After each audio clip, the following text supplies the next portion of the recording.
بشمار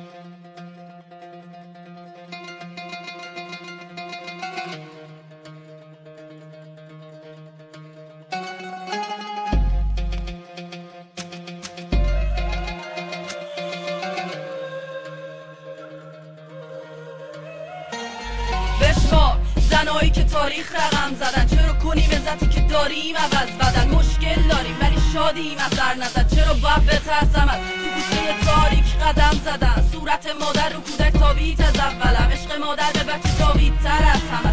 زن نقش سیغلی با کلام شیوا، زیباترین نقش برای ایفا. سوای اینا به یادت بیاد، کنار هر مرد بزرگی اسم یه زن میاد. اسکه کم زیاد تاثیر داره هر زن رو هر مرد. باور نکنی باهات میکنم شرط بندی، اینا که گفتم تشکیل داد از سرفست.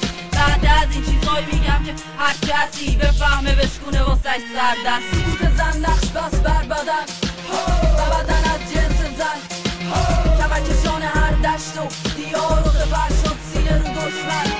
قدمی قانه همتی قاطع شکست مانه شده ثابت، پس به شبرت صرفم کی میشه قسمت غیرت. اگه الان میبینی نصف دنیا گرگن، چون مادر رو گفتن گکشن عمرن. تو هم اگه داشتی پول و قدرت به پایین دستا نمیدادی فرصت. پاینده یه مملکت برمیگرده مستقیم به حرف زن به من. تربیت و تسلیت و ساخت نفسیت نو همه به عهده زن، یعنی من خود زن اندازه مرد توی جنگ اذیت شد. اینو ثابت شد از فکر نکن فرضیت. تو زن همیشه میزنه به هر زخمی الکل. هیچ مردی کامل نی مگر با زنی، هیچ فرقی قائل نی همش واسمی. میگن آدم و هوا آهنگو قطع نکن چون که بازم دارم برا. سکوت زن نقش بس بر بدن و بدن از جنس زن، کمکشان هر دشت و دیار و زبر شد سینه رو دشمن.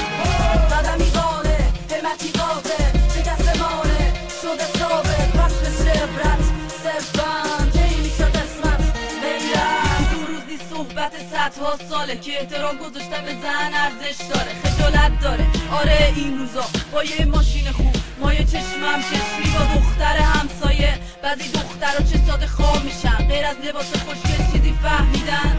شما جواهر میخواین و علاف اونی، من چی نمیخوام الماس خونی.